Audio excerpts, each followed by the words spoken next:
नमस्कार दोस्तों, मैं सरविंद जांगिड़।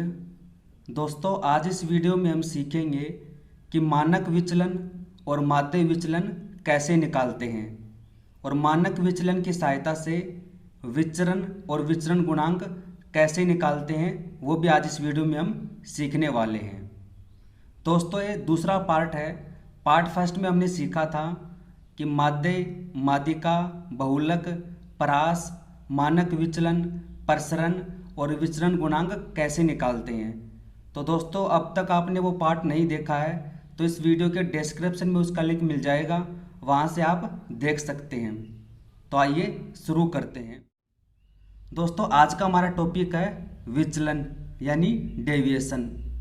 दोस्तों, ये दो प्रकार का होता है। एक होता है मानक विचलन स्टैंडर्ड डेविएशन और दूसरा होता है माध्य विचलन यानी मीन डेविएशन। दोस्तों, माध्य विचलन दो प्रकार से पूछा जाता है, एक माध्यिका के सापेक्ष और एक माध्य के सापेक्ष। तो दोनों आज हम पढ़ने वाले हैं। तो दोस्तों, सबसे पहले हम सीखेंगे मानक विचलन निकालना और मानक विचलन की सहायता से कैसे विचरण और विचरण गुणांक निकालते हैं, क्योंकि हमसे एग्जाम में मानक विचलन डायरेक्ट ना पूछकर इनडायरेक्ट तरीके से पूछ सकता है कि विचरण गुणांक ज्ञात करो। तो उसके लिए सबसे पहले हमें मानक विचलन निकालना पड़ेगा। दोस्तों, पहला प्रश्न हमें कोई संख्याओं का सेट दे रखा है, ये कुछ संख्याएं हैं और हमसे पूछा कि इसका मानक विचलन क्या होगा। दोस्तों, विचलन का मतलब होता है कि ये कितना विचलित है, ये अपने माध्य से इनका जो औसत है उससे कितना विचलित है वही हमें निकालना है। तो मानक विचलन का दोस्तों फॉर्मूला होता है under root sigma d square और बटे में n. Under root sigma d square बटे में एन। एन का मतलब होता है टोटल नंबर, जितने आपको संख्याएं दे रखी है वो क्या है, एन। और डी का मतलब होता है डेविएशन यानी विचलन। कैसे निकालेंगे दोस्तों, सबसे पहले हम निकालेंगे माध्य। सबसे पहले हम निकालेंगे माध्य। माध्य का मतलब होता है औसत। पार्ट फर्स्ट में मैंने बताया था कि माध्य कैसे निकालते हैं। माध्य और औसत दोनों सेम होते हैं। तो कैसे निकालते हैं माध्य, जितनी भी संख्याएं दे रखी है इनका योग कर दो और भाग कर दो इनकी कुल संख्या से। तो देखो, जब आप इन सबको जोड़ोगे 10 10 और 10 यहाँ पर है, 10 यहाँ पर है, 10 यहाँ पर, कितने बार 10 है 5 बार तो होगा 50 और 9 और 11 हो जाएगा 20, 50 और 20 70 और 11 9 ये भी हो जाएगा 70, तो हो जाएगा 90। आप इन सभी संख्याओं को जब जोड़ोगे तो हो जाएगा 90 90। और ये टोटल संख्याएं कितनी हैं 9, तो इसमें भाग दोगे 90 में भाग दोगे 9 का तो आ जाएगा 10। यानी इन संख्याओं का औसत जो माध्य है वो कितना है 10। सबसे पहले हम निकालेंगे माध्य, उसके बाद में क्या निकालेंगे, इनका माध्य से विचलन कितना है, डेविएशन कितना है, और उसका क्या करेंगे स्क्वायर करेंगे। माध्य कितना है 10। अब देखो क्या करेंगे दोस्तों, अंडर रूट लगाएंगे सबसे पहले अंडर रूट, ये मानक विचलन का फॉर्मूला है।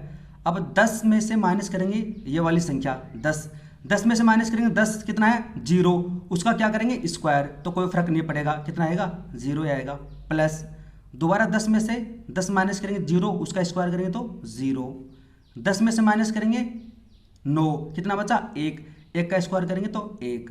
ऐसे करना, हमें स्क्वायर करना है। फिर 10 में से माइनस करेंगे 11, तो कितना है माइनस का 1 का स्क्वायर करोगे तो आएगा प्लस का 1। फिर 10 में से 10 तो 0 आ जाएगा। फिर 10 में से 11 करोगे तो प्लस का 1, फिर 0, फिर 10 में से माइनस करोगे 9 1 तो फिर 0। और उसको भाग देना किससे देना है, डिवाइड करना है एन यानी नंबर। टोटल संख्या कितनी है 9। अब क्या करेंगे, इनको जोड़ देंगे तो कितना हो जाएगा 1 + 1 + 1 हो जाएगा 4, 4/9 का अंडर रूट, तो हो जाएगा 2/3। दोस्तों, ये होगा इसका मानक विचलन स्टैंडर्ड डेविएशन। इन संख्याओं का मानक विचलन कितना है 2/3। क्या किया हमने दोस्तों, हमने सबसे पहले निकाला माध्य यानी राशियों का योग बटे राशियों की संख्या, कितना है 10। अब इस 10 में से माइनस करेंगे ये वाली संख्याएं, जो भी आता है उनका करेंगे स्क्वायर, उनको जोड़ देंगे, फिर भाग दे देंगे टोटल संख्या का, तो आ गया 2/3। ये आ गया दोस्तों मानक विचलन। अब पिछले वीडियो में मैंने बताया था कि मानक विचलन और विचरण गुणांक के बीच में क्या संबंध होता है। तो मानक विचलन तो हमारा आ गया 2/3। अब इसकी सहायता से निकालेंगे विचरण यानी प्रसरण भी बोलते हैं इसको दोस्तों फॉर्मूला होता है मानक विचलन। पिछले वीडियो में मैंने बताया भी था कि मानक विचलन जिसे सिग्मा भी कहते हैं, स्टैंडर्ड डेविएशन भी कहते हैं, इसका फॉर्मूला होता है अंडर रूट प्रसरण या फिर विचरण। ये की बात होती है, प्रसरण विचरण एक ही होता है दोस्तों। तो मानक विचलन बराबर होता है अंडर रूट प्रसरण या विचरण। तो मानक विचलन हमारा कितना है 2/3। तो मानक विचलन तो हमारा आएगा 2/3 बराबर अंडर रूट विचरण विचरण। तो विचरण बराबर क्या हो जाएगा, अब क्या करेंगे स्क्वायर करेंगे तो इसका स्क्वायर हो जाएगा, तो यहाँ पर विचरण बराबर हो जाएगा, इसका स्क्वायर करने पड़ेगा तो हो जाएगा 2/3 का स्क्वायर, तो हो जाएगा 4/9। तो इसका विचरण कितना है 4/9, क्योंकि इसका फॉर्मूला होता है मानक विचलन बराबर होता है अंडर रूट प्रसरण या विचरण। तो इसकी सहायता से क्या हुआ विचरण निकाल लिया। अब निकालेंगे दोस्तों विचरण गुणांक, कोफिशिएंट ऑफ वेरिएशन। ये भी पिछले वीडियो में मैंने बताया था। तो विचरण गुणांक का दोस्तों फॉर्मूला होता है, अगर आपने पिछला वीडियो देखा तो उसमें मैंने बताया था, होता है मानक विचलन बटे माध्य और इसको इंटू करना है 100% से। विचरण गुणांक बराबर होता है मानक विचलन बटे माध्य गुणा 100। तो मानक विचलन कितना है 2/3। तो मानक विचलन दोस्तों हमारा है 2/3। उसमें भाग देना किसका माध्य का। माध्य का मतलब क्या है औसत। और माध्य हमने निकाला था, कितना निकाला था दोस्तों, माध्य हमने निकाला था 10। देखो ये रहा 10, तो इसमें डिवाइड कर देंगे इसमें 10 से, और उसको मल्टीप्लाई करना है 100% से। इसको मल्टीप्लाई करेंगे 100% से, 1 0 से 1 0, तो यहाँ पर हो जाएगा 20/3%, यानी 6.67%। तो इसका जो विचरण गुणांक है वो कितना हो गया 6.67%। अगला प्रश्न सेम दोस्तों वैसा ही है, इसमें हमें संख्याएं दे रखी हैं और क्या निकालना है मानक विचलन, और उसकी सहायता से विचरण और विचरण गुणांक निकालना है। तो मानक विचलन का फॉर्मूला हमने पढ़ा था, क्या होता है अंडर रूट सिग्मा d² और बट्टे में टोटल संख्या। तो सबसे पहले हम क्या निकालेंगे माध्य निकालेंगे, मीन निकालेंगे। माध्य बराबर क्या होता है राशियों का योग बट्टे राशियों की संख्या। तो सबसे पहले इनको जोड़ देंगे, इन सभी संख्याओं को जोड़ें। देखो इकाई का अंक 7 और 1 8 11 और 9 20, बचा कितना 2 2 और 1 3 5 7 7 और 3 10, यानी 100 में भाग देंगे। टोटल संख्या कितनी है 5, तो कितना आ जाएगा 20।